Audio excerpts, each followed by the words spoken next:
night may be long and the dark may be deep, but the answers are there to be found. Whether it's the normal, the abnormal, or the paranormal, you're in the right place. Let's go beyond reality.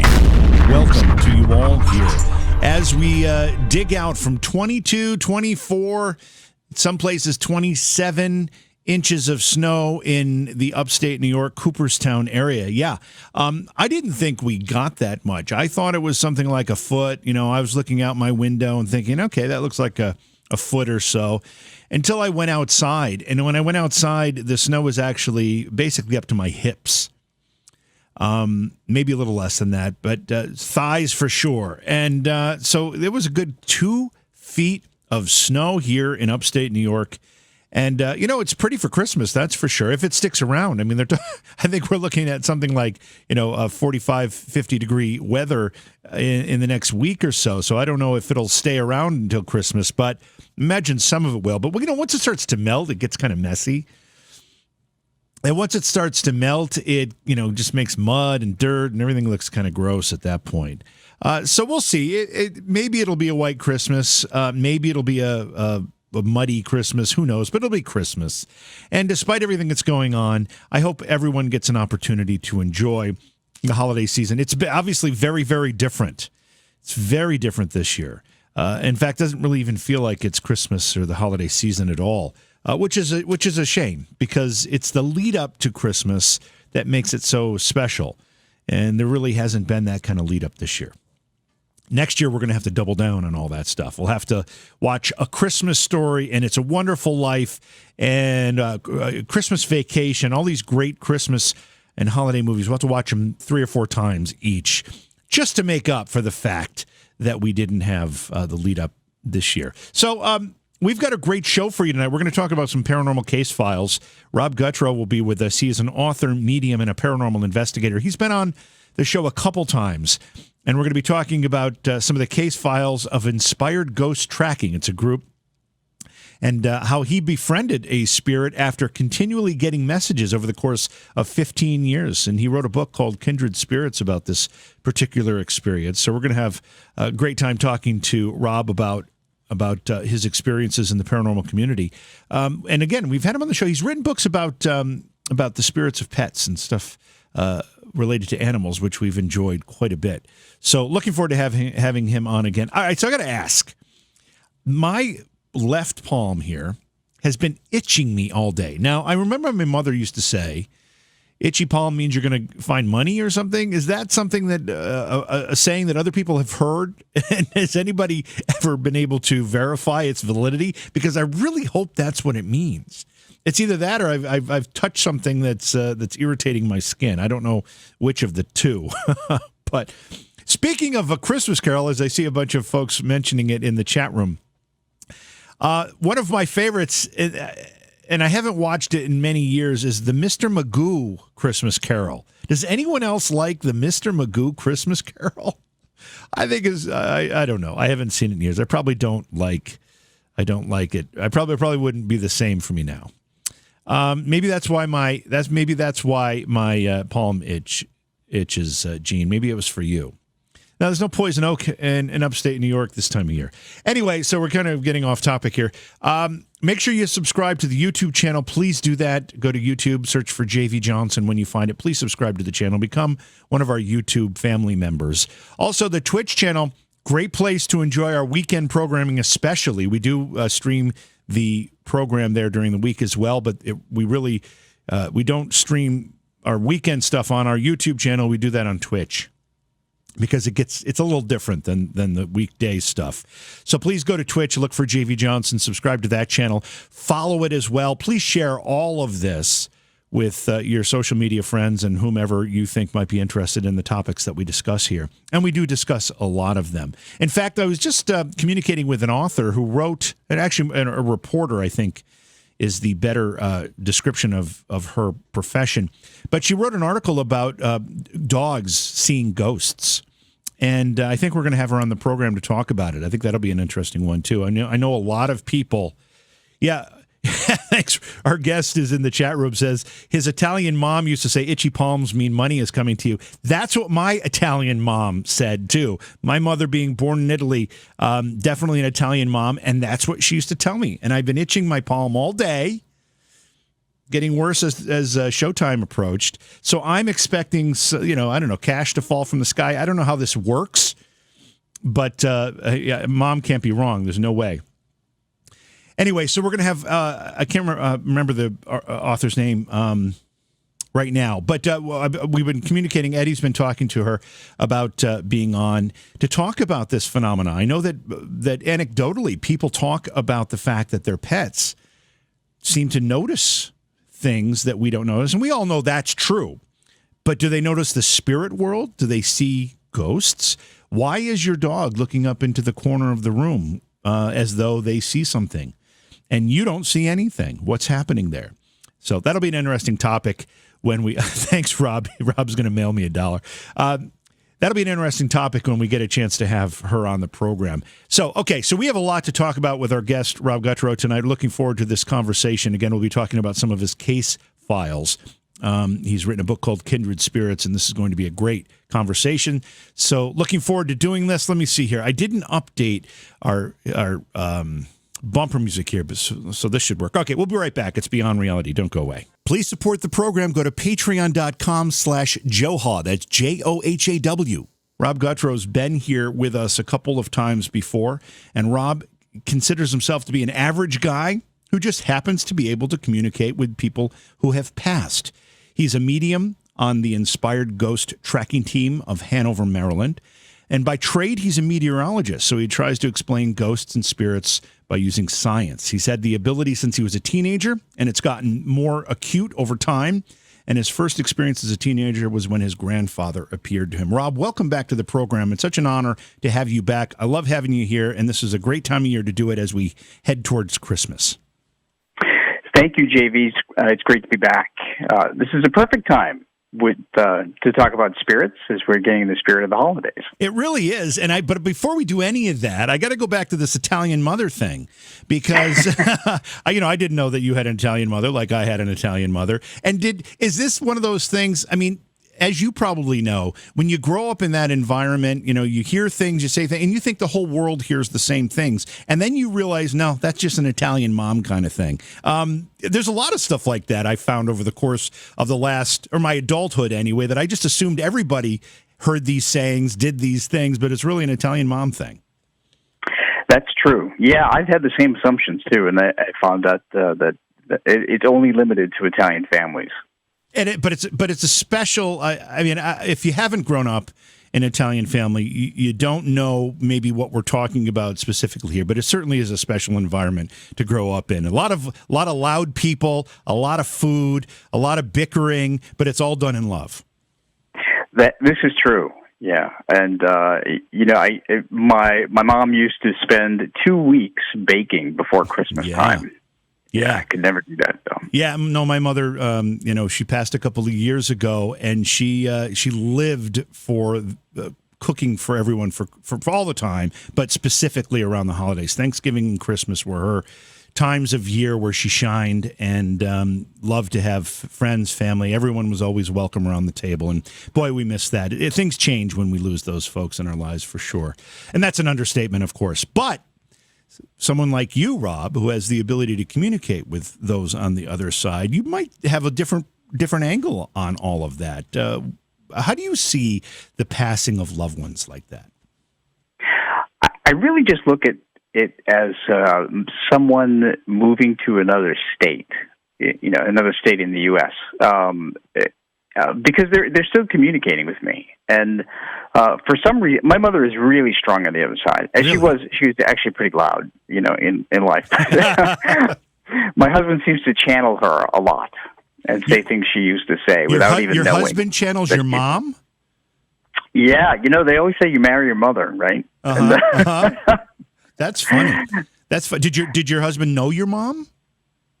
He knew her for about 8 years before she passed. So he knew her a little bit. So and so she must have approved then, or she wouldn't be channeling through him.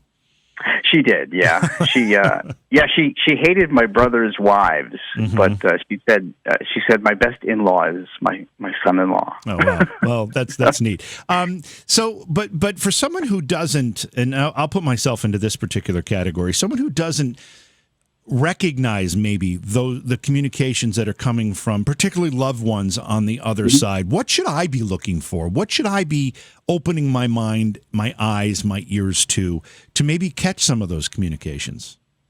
Well, that's a good question. There's actually quite a lot of things, and usually they're relative to things that your mom would say or do, or names associated with her.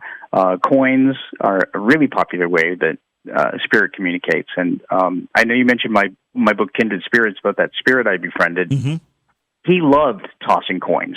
And you always have to look at the year, because the year is indicative of the spirit that's trying to give you a message. Okay, so explain that to me. So if I see a penny or something and it has, I don't know, my mother was born in 1945. You don't see too many 1945 pennies, but would there be some other significance? Maybe my birth year, or maybe the year she passed away, something like that? Sure, either of those years would be significant to give you a clue. And the other thing, too, is that if you find a coin, and it depends on who you're thinking about, that's also indicative. Because sometimes it takes a lot of energy anyway to transport these coins, to apport them, if you will. But so sometimes they can't get the year close enough. They can only use what coin is close enough to you physically. You know, it seems to be a lot easier if you just say, "Hey, Jimmy, wake up," because that's what she used to call me, and then I'd have no illusions as to what I was being told. Well, you may hear that. You may hear that from another room, or you may dream that. Well, yeah, and that's her coming through. Yeah. Sure. I've got to give you a bit of a story here, and I don't remember the exact details, but my father died before my mom by a couple of years. They both died way too young.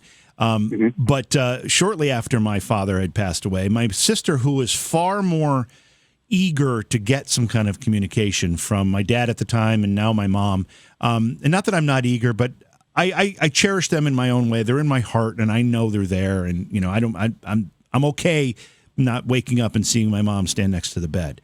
My sister's looking for something more than that, and she called me one morning and she said, "You have to turn on," I don't know what channel it was, some channel. She said, "I was having a dream, and in the dream it said turn on channel 14, whatever it is." And she said she went downstairs, turned channel 14 on, and it was some musical artist playing a song that my father loved. And she said, "That's definitely Dad talking to me." And, I'm not, who am I to say it was or wasn't, but I was impressed by that. Sure. Yeah. So spirits, one of the easiest ways spirits can come to you is in your dreams, because our logical mind is asleep. And the logical mind is the thing that explains things away, or tries to explain things, and deny signs, if you will. So spirits can wake us from a dream and direct us to do something that will let us know that they are there. So, yeah, that's absolutely believable. Well, she was very, very comforted by that. It was kind of an important point for her to start to reconcile the grief and the loss. So, and again, like I said, I was impressed by it, but I didn't judge whether it was or wasn't, but I just felt great that it made her feel so much better. Mm-hmm. Yeah, my parents have both come through with musical messages for me. Is that seems to be a story we hear rather often. Someone will say, "Yeah, I got in the car and I turned on the radio, and whatever the song had, the song that I danced to my father with at my wedding was playing, and I had just been thinking about him, and clearly that's a communication." We hear those types of stories quite a bit, I would say. Yes, we absolutely do, and I find that whenever I turn on the computer, and if I'm thinking of my parents, or if I'm thinking of somebody, a song will come on and an old song would come on that's never played anymore. That would indicate that they're with me. So, you talk about this with such confidence and depth of knowledge. When did all this start coming to you? When were you able to sort this out with such certainty? Oh, gosh, it took decades. I'm not going to tell you my age, but I'm quite old. It doesn't happen overnight, does it? No. So you mentioned 13 is when I saw my grandfather. That was the first sign for me. Right. But, for decades, I just ignored the ability that I had. And things would come to me every now and then. And in 2005 is really when I kind of hit the paranormal wall, because I had a puppy that passed. His name was Buzz. And we talked about Buzz before in a previous show. Yeah. Buzz awakened all of my abilities. And it was amazing how many things that he showed me that pets can use to communicate with us from the other side, just as humans do. So did Buzz awaken those abilities after Buzz passed?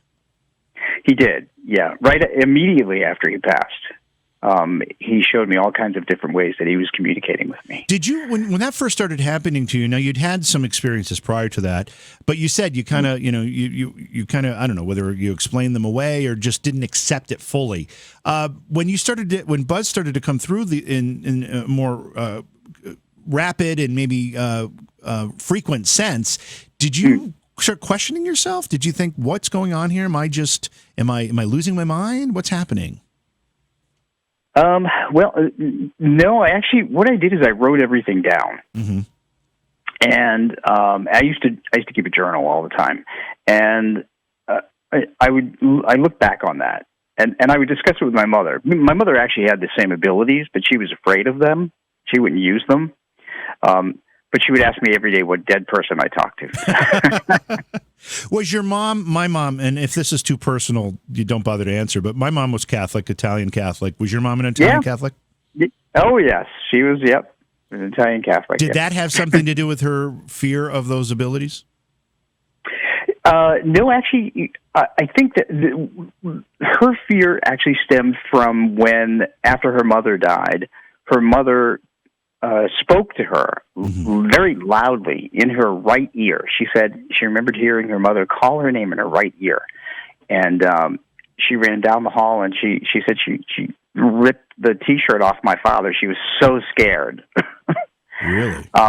Yeah. And so she was petrified of hearing from anybody from the other side. And as a result, if you're scared when you get a visit, spirits will not come back to let you know they're around, because they don't want to scare you.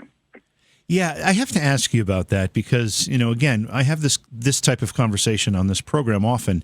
And, one of the things that I'm torn about is that idea that maybe one day I'll wake up in the middle of the night and I'll open my eyes and my mother will be standing at the end of the bed or next to, or both my mother and father, or whomever will be standing there.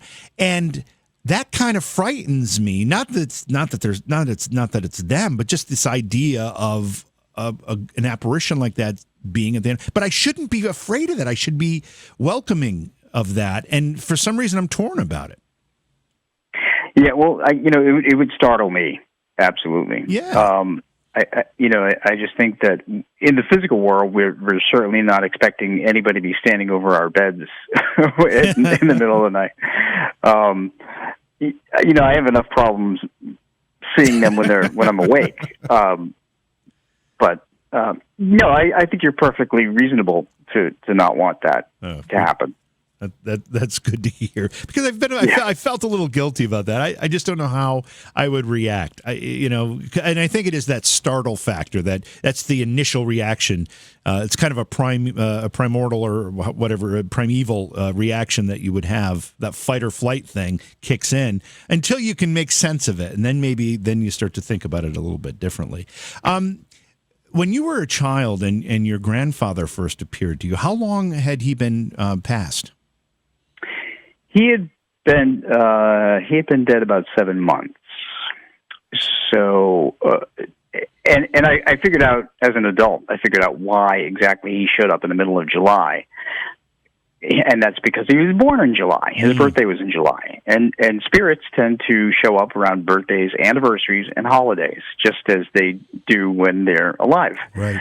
So, as a 13-year-old, I had no idea. I just ran out of the house. Yeah. And so you obviously, and you were young enough at that point that, you probably hadn't even made sense of his death yet. Yeah, I did not. His was actually the first wake I had ever gone to, too. Yeah. Mm-hmm.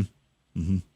It was quite traumatic. Those are traumatic times in childhood, and I remember my first one. It was actually my great grandmother, and the images are still burned into my head, and I don't know if that's good or bad, but they're there, and that affects children of that age, and it kind of sets the stage for what they start thinking about death from that point on. It does. I will tell you, though, as an adult, as my abilities have kind of increased and enhanced, going to wakes has two different, ways of looking at things. When my mother passed in 2013, she was waked, and I went up to the casket to do the Catholic thing and kneel, and my mother clearly and very loudly in my head said to me, "Could you do me a favor and darken my eyebrows because they didn't do a good job?" And I laughed out loud for a minute, and my husband was behind me. He goes, "She's not talking to you, is she?" I said, "Yeah, she wants me to darken her eyebrows, and I am not reaching in there to do that." I think the rest of the group would have said, "What is he doing?" Yeah, she was very meticulous about her appearance. Mm-hmm. And she, my younger brother used to joke that she would wear heels to go take her trash out. Mm-hmm. It's and I understand perfectly. My mother was exactly the same way, and if I could hear my mother saying something very similar to me. If I had gotten any kind of message at the time, I could hear it being something like that for certain. I want to talk about your training and your education as a meteorologist. Sure. It's a form of science. You're obviously very science-minded. Do you ever have conflicts between the science part of your mind and this other part of your mind that, a lot of the science community won't even accept this stuff as real? Sure. Yeah, there's a conflict between them, but I really try and explain everything in the ways of energy and the way that energy behaves. So that really has helped clear a lot of the obstacles for me on how things happen. So I get through it that way. When you started to develop these sensitivities after you lost your pet, you talk about the ability to be able to sketch out ghosts and get names and more detailed information. How does it come to you? How do you is it like a voice in your head, or is it more feeling oriented? Well, it's kind of both, and I also get a picture in my head. So as I've been developing these medium abilities, I get a lot of different feelings from either an earthbound ghost or a spirit. Now, I call a spirit the one that has crossed over into the light. I make that distinction because they're the same, but they're different because one is stuck on Earth in a fixed location of its choosing. That's a ghost, and the spirit has crossed over and can come anywhere, anytime, anywhere around the world and follow you, even on vacation, in your car, whatever. So they will convey a lot of things to me. They'll convey emotion. They'll actually show me a picture of what they look like. And that's been really helpful when I go on paranormal investigations because I actually sketch them out. And there are quite a few of them in the Case Files of Inspired Ghost Tracking book that folks can see. And what's really cool about that is that we would always show the picture to the homeowner. And so far I've been batting 1,000. The homeowner has said that's exactly what the ghost looks like that I've seen in my house. Wow. that picture that you see, does it take on a form like of the person when they passed, or is it a younger version? Is there any rhyme or reason to how that appears to you, or could it be anything? It's usually just before the person passed. Like there was a ghost that we encountered that was born in that died, I think, 1878, and his name was Lally, and he died from an accident where I think a metal or wood had fallen off a cart, like a horse-drawn cart, and struck him in the head. And he showed me what he looked like before, just before the accident. He was a young guy too. I think he was 29. So I sketched him in my book, and he wore a certain kind of hat and so forth. There was another guy who was a steel worker. He was kind of a bigger man who was balding. And he showed me what he looked like, before he died. So it's not, I don't see anything gruesome like on their deathbed, but sure. they show me what they look like when they're alive, when they were alive. Just like spirits too. I mean, when spirits come to visit, they actually usually project themselves as younger looking in their favorite time of life. Like I always see my dad when he looked 35 years old, even though I don't remember what he looked like when he was 35 years old. Some people think that I don't know how to make this sound intelligent, but some people seem to think that when you see a manifestation of a spirit, it's actually you in your mind. You're putting on them the physical appearance that you remember, or you want to remember, or you want to see. They're there in a more nebulous form, but it's a projection from your own memories that are determining how you're actually seeing them. Any thoughts on that idea? I think it could be a little bit of both. I think it depends on the situation. Like I said, I don't remember my dad at 35 years old, only from a picture, only from photographs. But that's the way he's always shown up to me in dreams. And that's the way he tells me that he was most comfortable in life. Let's talk about your first book, because you wrote your first book as a result of your puppy coming through to you after passing, and really helping you recognize how important these abilities were and how you could use them to not only help yourself but help other people. Yeah, that was really my motivation, to try and explain that what happens after this life, that energy transforms. It just doesn't dissipate. It becomes another. It moves into either spirit or stays as an earthbound ghost. And it also to give people hope and understanding as well, because there's more after the physical life. It really is. And although no one knows all of the answers. When I get on the other side, I'll come back and I'll give you the rest of the answers. Yes, please do, just so we can have some definitive answers. I mean, most of the folks that listen to the program, and I certainly have heard enough of this, even anecdotally, you can't deny there's something to this, because it's just so many firsthand experiences and encounters that, you cannot help but conclude that something's going on. It's just really defining exactly what it is that's going on is the stickler. That's where we can't get that final piece of information to finish this puzzle. Yeah, absolutely. We'll just have to wait to get the rest of the answers. But let's talk about pets for a second, because obviously that was an important part in your realization of what you needed to do moving forward with your life. But a lot of people lose pets. I mean, it's obviously more common. Pets don't live as long, so you might lose 3 or 4 or 5 during the course of your life.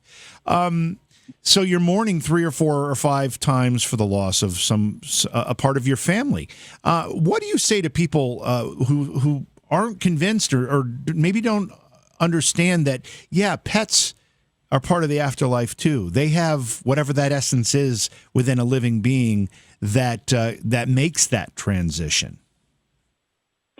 Sure. Well, that's actually one of the questions that I get that actually makes me the most crazy when people say to me, animals don't have souls, and that's absolutely ludicrous, because what is a soul? So I often define a soul as the energy within us, coupled with memories, personality, and knowledge. And every living thing has that energy, that soul. And we all cross over into the energies of the cosmos or heaven or whatever you want to call the other side. So again, there's the energy part, and then there is what a soul is. So everything has a soul. Didn't you have some experiences while you were traveling that were kind of important in this story? I did. So I had experiences with not only my own pets that followed me on vacation, but also my mother and father following me on vacation. And I ran into a whole bunch of ghosts in England when I was on vacation.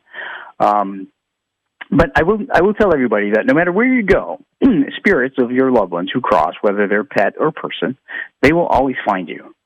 2 years ago, I went on vacation took a cruise down the Rhine River in Europe. Yeah, in Germany. Mm-hmm. Yeah, it was really amazing. We went from beautiful. Budapest all the way to Passau, Germany, mm-hmm. and I told my husband, I said, my mother and father are here with me. I can sense them. They're enjoying the trip. And he said, okay, well, when is she going to give us a sign? Well, we got off the cruise. We got on a bus. We went to Passau, Germany. On the way in Germany, there was a huge sign, and it turns out it was a supermarket. The sign said Norma. That was my mother's name. Oh, wow. And then I looked at my husband. I said, in the words of that comedian, "Here's your sign." Wow. When you were in Europe and you were encountering ghosts, I remember talking to you about this last time you were on, and there was. I'm trying to remember exactly what your position was on this, but I think you were saying that, you know what, I'm on vacation. I just need some time to myself. You didn't want those messages coming through as often as they were at that time. Can you turn it off? Well, for the most part, I can turn it off. But when you're surrounded by a number of dead people who are vying for attention mm-hmm. to get some help, I always tell people it's like being in the supermarket and somebody, like two people behind you, keeps calling your name. And finally, you have to turn around and say, "What in the world do you want? Who are you?" That was vacation. Yeah. So more about Europe, though. With the spirits that were trying to contact, were these people that you knew, or was this just, hey, you're in the middle of a place that has a far older history than the United States does, therefore there's just more activity there? Yeah, it's the latter. It was just people, dead people from all centuries, were contacting me. We went in an old tavern. I think it was the Old Thatch Tavern in Stratford upon Avon, and I thought it was a waitress, a server, who was carrying a basket of bread, and I said to my husband, I said, "Can you ask her for some bread?" And he said, "What are you talking about?" And I said, "That woman right there." And I described her, and he said, "Look back again," and she was gone. She was dead. She wasn't there. That ever those experiences ever send a little shiver down your spine? I mean, you just did that to me. Even though it's not meant to be scary or anything, you still get that little tingle. Yeah, it does. Sometimes I have to stop and really focus to realize who's there and who's really not there. Tell us the story about Kindred Spirits. Tell us about this relationship that you had with a friend who passed, and how that became so important that you decided you needed to write about that too. Okay, sure. This is an amazing story because this is about the spirit of a man that I never met in life.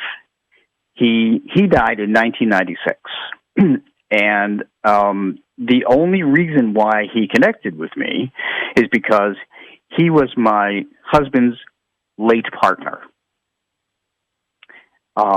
It turns out there was a lot of things that I have in common with this guy. Mm-hmm. We were born 2 days apart. And there are a number of things. But he came through really early when we were together. And the first time I saw him was driving down the street with my husband, and I looked in the mirror, and I saw his face. And that freaked me out. Sure.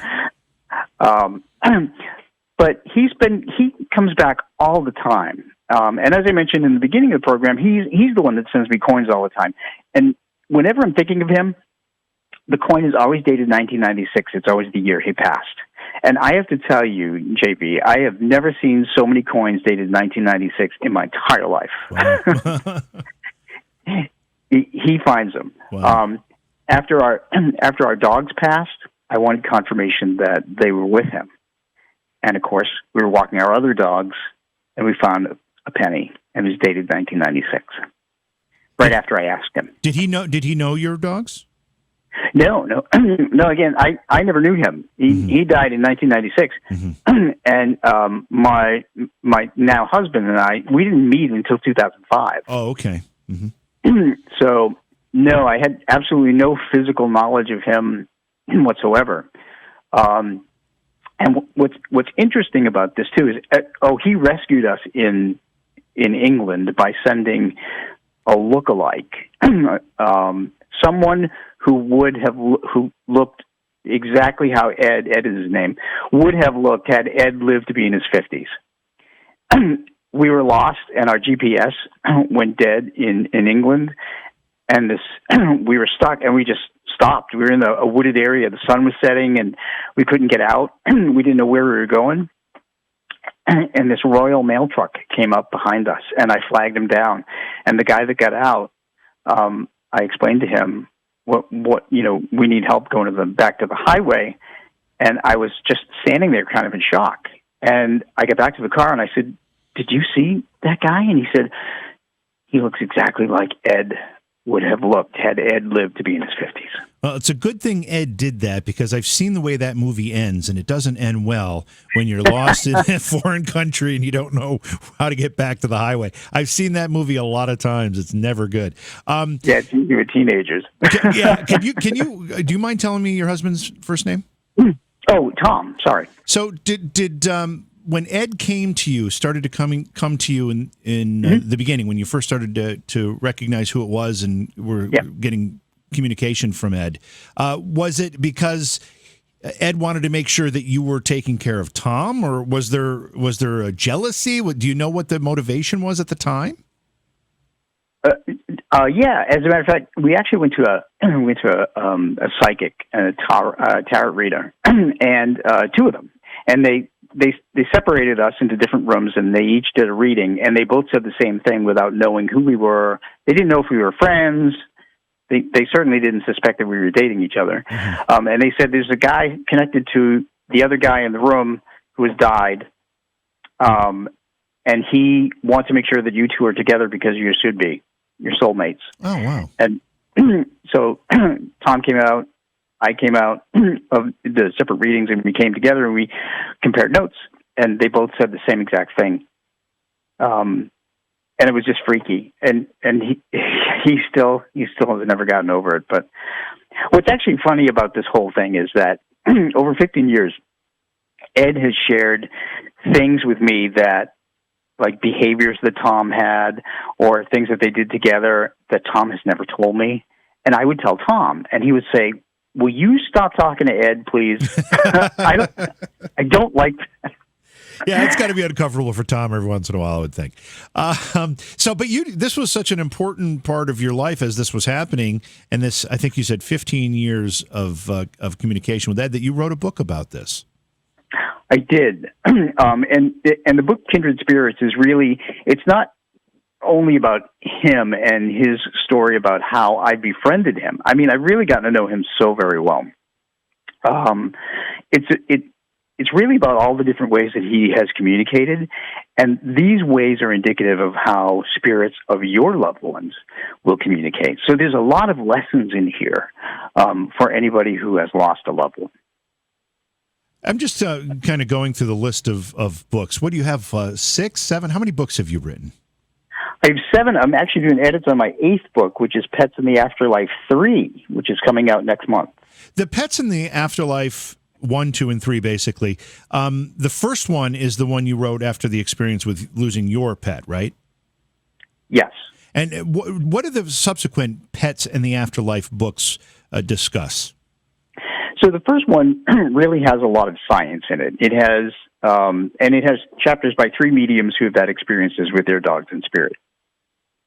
The science that it addresses is all the levels that dogs learn on, dogs and cats, and also an amazing neurological study using an MRI to scan dogs' brains to prove that they have the same emotional response in their brains of love, showing love, that humans have.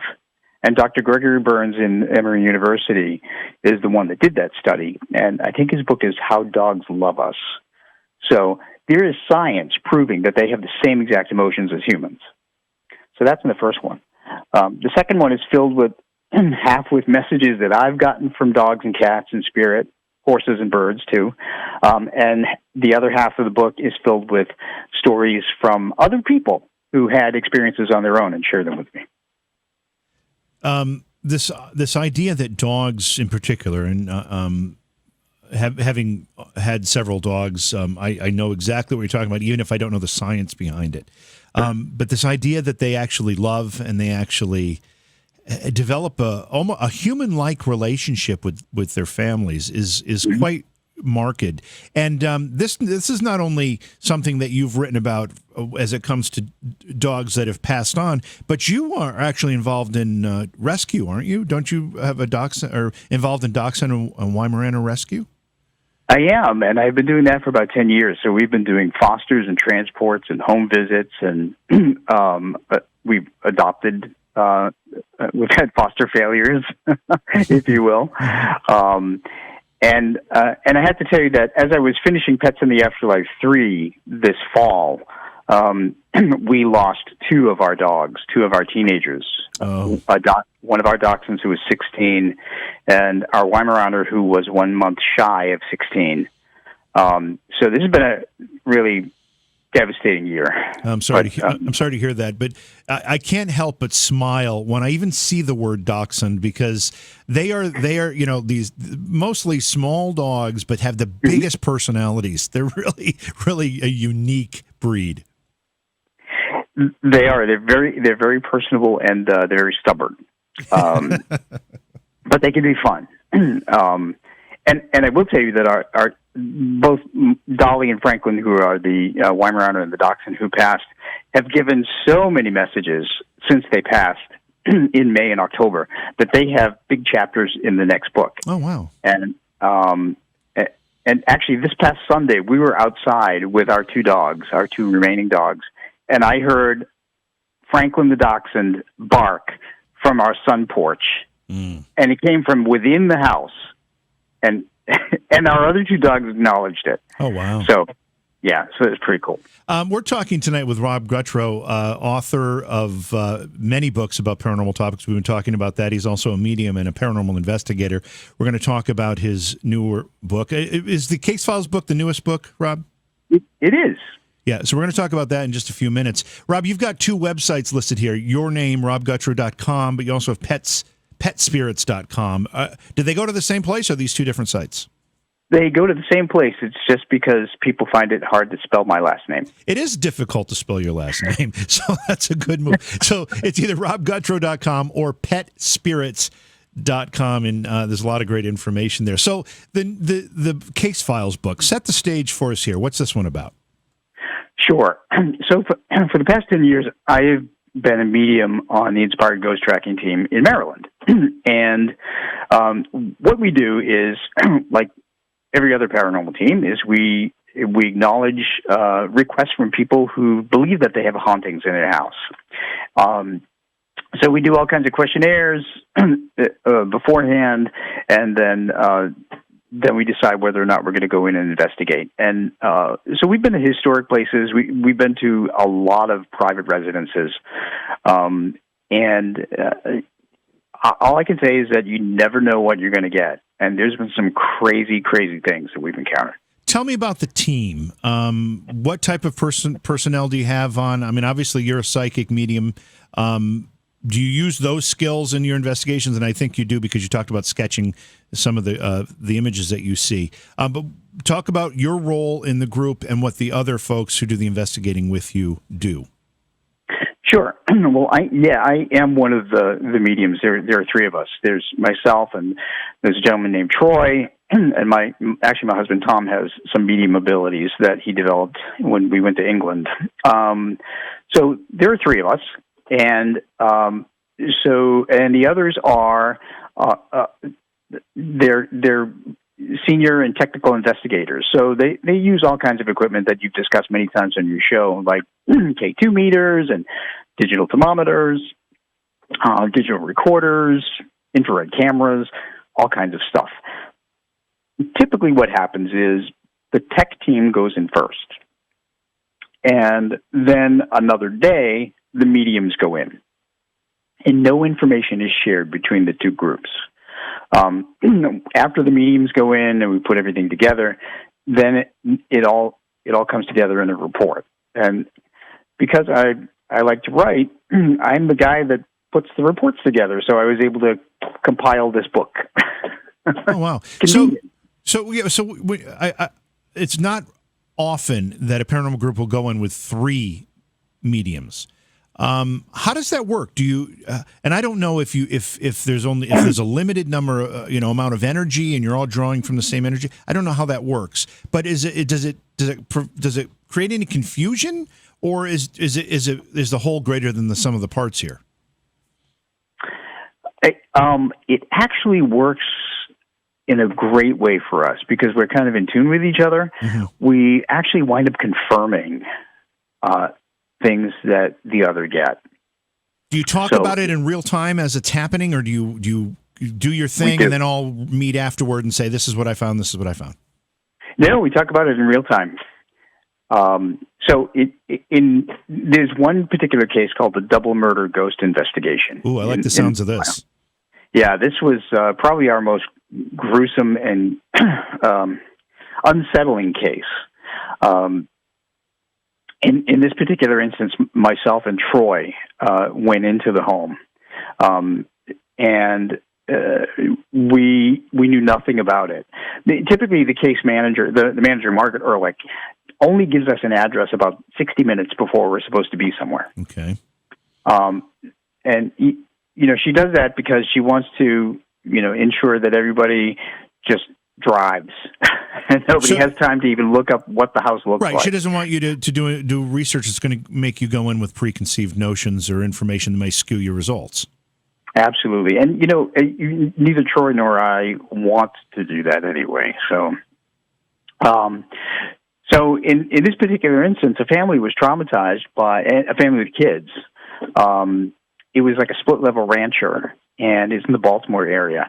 And they were seeing shadow figures. They were having, blankets pulled off of them at night. They were getting cold chills. Very, very unsettling things happening in the house. And as it turned out, Troy and I were drawn to one particular room in the house in the basement. And it was there that we wound up talking to two earthbound ghosts. One, I was talking to an older woman who was in her 60s, and he was talking to a younger woman who was in her 30s. And we both came to the conclusion that they were killed in the home. As it turned out later, police files would verify everything that we got. Oh, wow. Yeah, really crazy. But they were the older one was the woman that owned the house. The younger one was the daughter-in-law who happened to be visiting when the mother-in-law's tenant who lived downstairs went on a drug-infested rampage and brutally murdered the two of them in the home. And they you didn't know it. You didn't know this going in. No, we knew nothing. Wow. Yeah. We did get a picture. One of the investigators did get a picture when Troy and I were in this particular room that we sensed that we were talking to these two dead women, of an orb. And as we blew the orb up, now we don't take a lot of stock in orbs. And for those listening that may not be familiar, but orbs are the most simple form a ghost or spirit can take. We usually find orbs have to have a design or color in them to be really considered an orb. Yeah, design, color, or some type of self-illumination. Yes. Yeah. So in this particular case, right where we got the feeling of the older woman, one of the guys took a picture, and we blew it up, and there was a face in the orb, clearly a woman's face, and it's in the book. Oh, neat! And everybody you can really see the eyes, nose, lips, chin, everything. Oh, wow. Yeah, it's kind of creepy. It is kind of creepy, and it's an amazing story. You also talk about a case called the Burned Ghost. What's this one about? Mm-hmm. Yeah, that was another interesting case where the family had a couple of things going on. They suspected that there was a dog that had passed that was coming to visit, but they also had something darker going on. So this was actually a case where I took our Weimaraner, the one that just passed, and she mimicked the exact route the dog that had passed would take usually when the dog came in the house, going up to a certain room into the house and sitting. And so as soon as I let her go and she did that, I knew exactly what she was doing. She was following the dog in spirit. Mm-hmm. So we were able to figure that out. But what's weird about this particular case is that the mother of the family was not home when we were investigating, when we started doing investigating. And we didn't find any dark entities. We didn't find anything, nothing negative. Well, the mother came home and that all changed. There seemed to be an attachment. A ghost had attached themselves to her. And this is another case where Troy and I were there, and we started feeding off of each other. We started getting the same kind of sensations. He started getting hot and flush. And the ghost that was attached to this woman showed me that she had gold earrings burned into her ears. She was burned. She showed me she was in the back of a car, and it exploded in flames. And as soon as I described all this to the mother, the woman, she said she was a nurse. She is a nurse, and she's a nurse in a burn unit. And she said she had a feeling she knew exactly who this was, so she called the hospital, and she actually got the woman's name. So we figured out who it was, and then we got a newspaper article later afterward. But we had to cross this woman over, this ghost over. She had attached herself to this nurse because after she died in the hospital, she did not want to go to her family. She didn't have a good relationship with her family. She said the nurse was the only person in her life that gave her more love and care than anybody she's ever encountered. So she came home with the nurse. Came home with the nurse, but yet, as you went into this particular case, you were looking for something negative. Yes.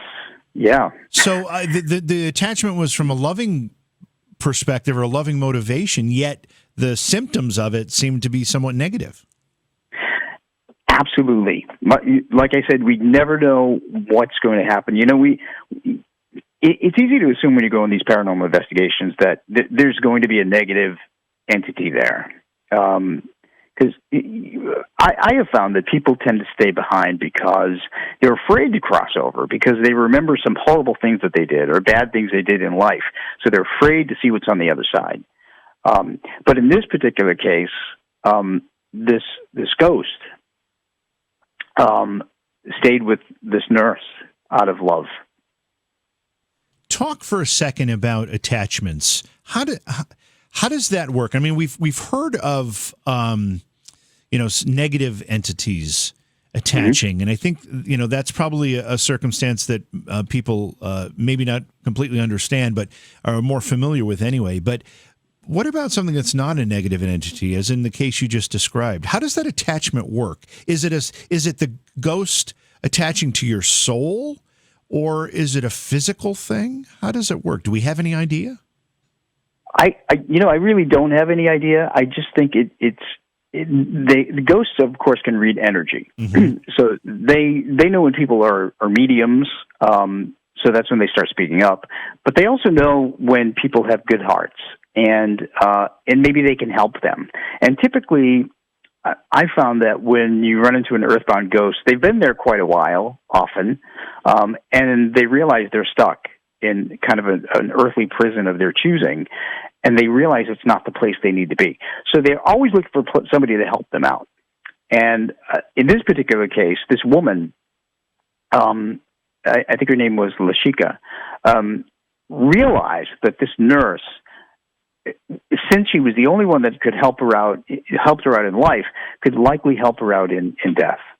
But there are other instances where negative entities will occasionally attach. We've only encountered, I think, maybe 2 other attachments. And one was actually a weird case where the ghost, earthbound ghost, of a man in Central America attached himself to a piece of jewelry that he had made. Oh, wow. And that case is in this book too. And he came back with that jewelry into this house, and he caused havoc. And what's interesting about that case is both myself and Troy, we were coming to the house. We knew nothing about the house at all. I kept getting the sense that there was a piece of jewelry in a jewelry box. We had to go look for a jewelry box. And Troy was driving in his car, and he also got the sense that there was a piece of jewelry that was the cause of a problem. And when we got there and we parked and got out of our cars, we both shared what we had, and we were amazed to find out that we both honed in on the exact same thing. Oh, wow. As it turned out, yeah, it was a piece of jewelry from Central America. So when you recognize one of these circumstances, an attachment, whether it's to an item or to a person, or if it's even a non-attachment case, but you recognize that you need to help a ghost or a spirit make that transition, how do you do that? Well, typically we have to do a little bit of convincing, because everybody maintains their personality in life. If they're stubborn in life, they're going to be stubborn in death. If they're easygoing, they're going to be easygoing in death.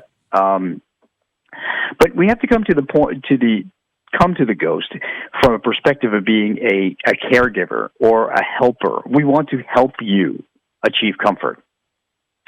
You can. I've always find that if you try to be combative, you're not going to convince anybody of anything. You always have to come to somebody human from the helping perspective.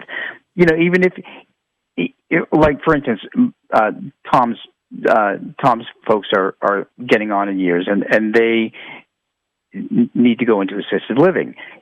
When you tell them that they can get all of these comforts in assisted living that they don't have, that they're struggling without, it makes it more appealing.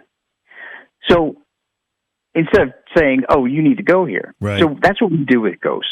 And often what we do is we all have to join together and our emotional energies, open a portal to the other side, and then we often call on their loved ones in spirit to convince them to go across. Is the act of helping a ghost cross over, is that an act of assistance for the living? In other words, it's easy to understand why this attachment case, you would want that spirit to cross over, because then it would no longer be affecting the person who was still living. Or are these attempts to help them cross over more of an assistance to the spirit themselves? And if that's the case, which I'm assuming you're going to say it's probably both, but if that's the case, what are we helping them do? Is it painful for them to be here? Is there something disadvantageous about them being stuck here in some way? Sure, and yes, I will say that it is beneficial to both the living and the dead who have been stuck here. What I've found over time is that ghosts realize that they have been stuck and they're isolated, and they can't communicate with their loved ones in spirit. Are we talking about their living loved ones or their deceased loved ones? Their deceased loved ones. Okay. Yeah. They can't even talk to their living loved ones either. If they were a spirit, they would have that ability. So they that's why often on paranormal investigations that I've been on, we will get sound bites that say "help" or "help me." And when you think about what they want help with, it's help getting out of where they decided to stay, so they can find peace. And how do they get stuck? Is it something they've done, or do they after passing not recognize they've passed and maybe miss an opportunity they need to take advantage? I don't know. I mean, I don't know that we know the answers to this, but what do we have any idea what makes them become stuck? Well, not exactly, but I do have some feelings about it, and I've asked that same question to ghosts, and they would say that they thought they could help their loved ones cope with their loss by staying behind. They had things that they didn't finish doing, and they thought they could do them from being a ghost. And here's the one kicker that really surprised me. Some of the people were very devoted to their religion, and they told me that they had kind of a life review right after they died, and they were so scared to cross over because they thought they were going to a bad place. Oh. So that was fascinating to me because, in my experience, there is no bad place. It's all energy and light and positivity on the other side.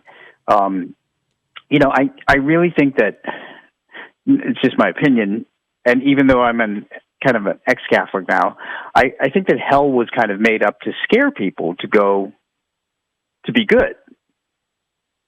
But I think that my idea of hell is being trapped as an earthbound ghost for eternity. So then, and I'm trying to figure out how to ask this question and have it sound like it makes sense. So regardless of what you do as a living human, after death, we all go to the same place? Yes, we all cross over. And to use the proverbial Hitler, so Hitler's ghost went to the same place as Mother Teresa's ghost? Well, I don't think that he crossed over. When he got that awakening, I think he's stuck here somewhere. Okay. So do you think then, in order to make that transition, you have to be of a certain moral character or not? No, I think that you have to believe that you were good enough to go. Again, I think it's a personal choice. There are a lot more spirits on the other side than there are earthbound ghosts. Right. That's for sure. Now, if someone, as you said, you found cases where someone thought they could accomplish something that they hadn't finished before they passed by staying here as a ghost, then you talk about having to help them transition. What happens? Is there a certain time frame they have to make the transition? If they don't do it by then they lose their way. They lose the ability to know how to do that. Or is there a portal portal is a bad word, but you know what I'm talking about. Something that opens and closes that they can't make it back through without help? It seems to be the case, but we don't know the timeline, how long it takes. It seems to me that it would linger a couple of days. One of the first ghosts that I encountered when my abilities kind of woke up, if you will, was the victim of a car accident. I was driving by and I saw an Hispanic man standing in the middle of a road, and I knew that he had died in a car accident that morning. And when I called my husband later, I said, "Was there a car accident at 4:30 in the morning when you drove by this location?" He goes, "Yeah, how do you know? It was a white pickup truck." I'm like, "Oh, because the victim of the accident is still standing there." And within a day, he was gone. So that told me that they have the ability at least a day or two to linger. But I've also found that people stay for their own wakes and funerals. So to me, those services take the course of a week. I mean, my dad did. Yeah. I saw my dad crossing the light at his gravesite services, which were like 4 days after he passed. So I don't know the answer to the time question, but for some reason they lose the ability, or they just don't know how to cross over. So I always send them to hospitals or funeral homes or other places where the light is opening. You mentioned, I can't remember which story it was, but you talked about shadow figures. Do you have an idea of what shadow figures are? Are they just an incomplete manifestation of what we've been talking about as ghosts, or is it something different from your experience? Well, that's what I look at them as. Again, it all goes back to energy. So I think of a shadow figure as an entity that doesn't have enough energy to become visible totally. It's kind of like a light bulb that is, you give it a little bit of energy and it's dim, you can see the outline of it. But if you turn all the power on, you can see it in fully visible. So that's the way I look at ghosts and spirits, is that they're all about energy. Depends on how much energy they can draw from the physical energies like heat, light, water, and electricity, or emotional energies. Ghosts draw negative emotional, like fear, anxiety, depression, anger. Spirits draw love, faith, and hope. Have you ever been called upon by law enforcement to solve a crime or something using your abilities? No, gosh, no. I am.